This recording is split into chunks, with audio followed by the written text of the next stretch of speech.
এটা বিশেষ ঘটনা আছে। প্ৰথম দিনা যেতিয়া মই হাতীৰ পিঠিত উঠিছোঁ তেতিয়া ৰছী দি গৰু গাড়ীখন বান্ধি দিছিলে। হাতীটো যেতিয়া চলিলে তেতিয়া গৰু গাড়ীখনে ৰছী আছিল কাৰণে গৰু গাড়ীখনে আহি হাতীটোৰ ভৰিত খুন্দা মাৰি দিলে আৰু হাতী বিকুদৰ পগলাৰ দৰে ইফাল সিফাল একদম দৌৰিব আৰম্ভ কৰিলে। সেই মুহূৰ্তত মই সৰু আছিলোঁ, হাতীৰ পৰা পৰি যাব লাগিছিল, কিন্তু যেনে তেনে মই হাতীটো ধৰি উঠিছিলোঁ আৰু এসময়ত মাউতে হাতীটোক কণ্ট্ৰল কৰিলে।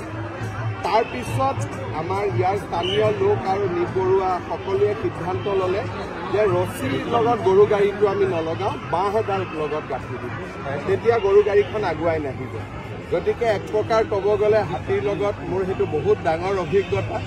আৰু যেতিয়া মই ক্লাছ 6ত পঢ়িছিলোঁ, যেতিয়া হাতী একদম চিঞৰ বাখৰ কৰি চাৰিওফালে ঘূৰিছে, মাউতেও কণ্ট্ৰল কৰিব বহুত দেৰি পৰা নাই।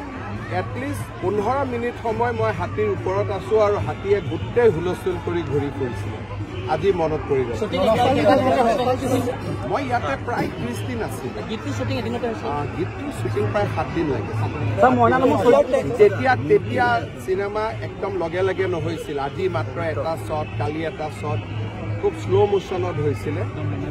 ইয়াতে বাকীসকল আছিলে নগাঁও, মই কিন্তু কামপুৰত। মইনা আছিলে, মোৰ ডাঙৰ মইনাটো প্ৰাঞ্জল শইকীয়াই কৰিছিলে, সৰু মইনাটো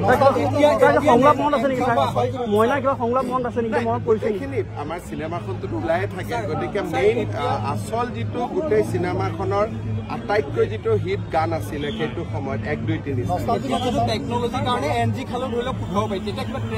তেতিয়া একো উপায় নাছিল। বিশেষকৈ হাতীৰ ওপৰত শ্বুট কৰাটো বহুত ডাঙৰ কথা আছিল, কাৰণ আজিতো মই আহোঁতে মাউতে হাতী চলাইছে, তেতিয়াতো মাউতে চলোৱা নাই। হাতীৰ ওপৰত আমি গোটেই দলংখন আজি এতিয়া আপোনালোকে পাৰ হৈ অহা দেখিলে। মাউতৰ পিছত মই আহিছোঁ, তেতিয়া কিন্তু মাউত নাছিলে। মাউত নোহোৱাকৈ মই যাবলগীয়া আজি কামপুৰত এতিয়াতো উন্নয়নৰ বতাহ বলিছে। আজি অসম মালা ৰাস্তা, ৰেলৰ অভাৰব্ৰিজ, এইখন দলং, মই ভাবোঁ যে কামপুৰৰ পৰিৱেশটো অকস্মাতে বহুত ডাঙৰ কৰি পৰিৱৰ্তন। বহুত কথাটো হ'ল যে মই প্ৰথমবাৰ যিটো মোৰ প্ৰথম দিনাখনেই মোৰ অভিজ্ঞতা হ'ল, তাৰপিছত যেতিয়া হাতীৰ ওপৰত উঠো বহুত ভয় লাগে। সেইকাৰণে ডাইৰেক্টৰে অন্ততঃ 4-5 দিন মোক শ্বুটিং কৰিব দিয়া নাছিল, যাতে মোৰ ভয়টো নোহোৱা হয়, কাৰণ সেইটো বহুত ডাঙৰ ঘটনা আছিলে। এতিয়া আপুনি চিন্তা কৰক, হাতীটো যদি হঠাতে পগলাৰ দৰে হুলস্থুল লগাই দিয়ে, যেতিয়া গৰু গাড়ীখনে খুন্দা মাৰি দিলে হাতীটোক ভৰিটো, হাতীয়ে ছাডেনলি ভাবিলে মোক ক'ৰ পৰা কোনে খুন্দা মাৰিলে, একেবাৰে জঁপিয়াব আৰম্ভ কৰিলে। মাউতো ওচৰত নাই, কেমেৰাৰ কাৰণে মাউতটোৰ ওচৰত থাকিব পৰা নাই। গতিকে এটা বহুত ডাঙৰ পৰিৱেশ হৈছিল সিদিনাখন। কিন্তু যি নহওক, তাৰ পিছতো খুব ভাল শ্বুটিং হ'ল আৰু সেইটো গানটোৱে আজিও এটা হিট গান হৈয়ে আছে অসমত।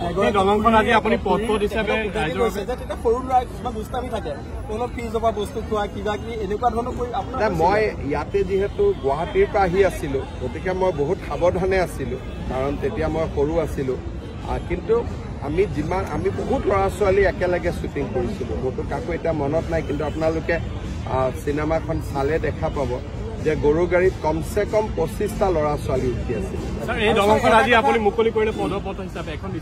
এইখন পদপথ হৈ থাকিব আৰু আমি মেইন দলংখনত গাড়ী অহা যোৱা কৰিব আৰু এইখন কামপুৰৰ ৰাইজৰ কাৰণে পদপথ হৈ থাকিব।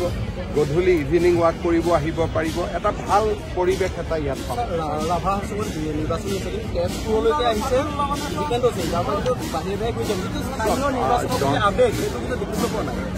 মই নগ'লেও, যোৱাকালি মই নগ'লেও বিজেপি দল জিকিব। কিন্তু মই কিয় কেম্পেইনৰ কৰিছোঁ, কাৰণ কি জনজাতীয় লোকসকলক এটা সন্মান দিয়ে যে আমাৰ গাঁৱত সৰু ডাঙৰ নাই, মুখ্যমন্ত্ৰীও আহিছে। এনেকৈ জনজাতীয় সমাজখনক আমি অসমৰ মূল ভেটিত ধৰি ৰাখিব লাগিব। কংগ্ৰেছ দলে সেই সন্মানখিনি দেখুওৱা উচিত আছিল, কিন্তু তেওঁলোকৰ দলৰ ভিতৰৰ কথা, এইটো সৰু ডাঙৰ তেওঁলোকে বিভিন্ন বিশেষণ দিয়ে, গতিকে তাত মই সোমাব খোজা নাই।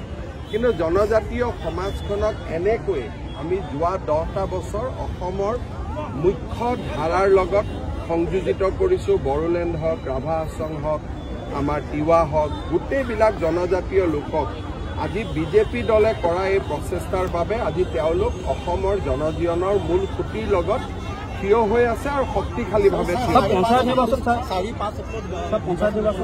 2 পৰা 5 এপ্ৰিলৰ